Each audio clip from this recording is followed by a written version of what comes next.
Madras mail എന്ന മോഹൻലാൽ സിനിമയിലൂടെ അരങ്ങേറ്റം നടത്തിയ താരമാണ് സുചിത്ര മുരളി. മലയാള ചിത്രങ്ങളോടൊപ്പം തമിഴിൽ ഏതാനും ചിത്രങ്ങളിലും സുചിത്ര അഭിനയിച്ചിട്ടുണ്ട്.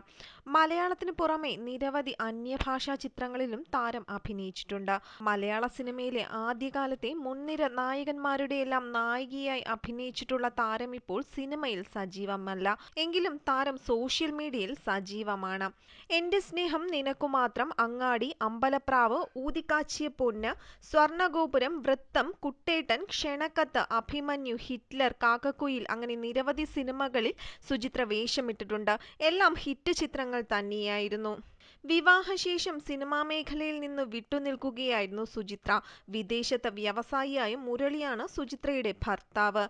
സിനിമയിൽ സജീവമല്ലെങ്കിലും താരം സോഷ്യൽ മീഡിയയിൽ ഏറെ സജീവമാണ്. ഇടയ്ക്കിടയ്ക്ക് താരം സെൽഫി ചിത്രങ്ങൾ പങ്കുവയ്ക്കാറുണ്ട്. നിങ്ങളിലെ മികച്ചത് പുറത്തെടുക്കുന്നവർക്കൊപ്പം സമയം ചിലവിടൂ. നിങ്ങളിൽ മാനസിക സമ്മർദ്ദം കൂട്ടുന്നവരുടെ കൂടെയാകരുത് എന്നാണ് പുത്തൻ ചിത്രങ്ങൾക്ക് സോഷ്യൽ മീഡിയ നൽകിയ ക്യാപ്ഷൻ. നിരവധി ആരാധകരാണ് സുചിത്രയുടെ ചിത്രങ്ങൾ ഏറ്റെടുത്ത് എത്തിയിരിക്കുന്നത്. വർഷങ്ങൾക്ക് ശേഷവും യാതൊരു മാറ്റവുമില്ലാതെ തുടരുന്ന സുചിത്രയുടെ സൗന്ദര്യത്തിനും ആശംസകൾ അറിയിച്ച് നിരവധി ആരാധകർ രംഗത്തെത്തിയിട്ടുണ്ട്. പണ്ടും ഇപ്പോഴും സുചിത്രയ്ക്ക് ആരാധകർ ഒരുപോലെ തന്നെയാണ്. സുചിത്രയുടെ സിനിമയിലേക്കുള്ള തിരിച്ചുവരവ് കാത്തിരിക്കുകയാണ് ആരാധകർ.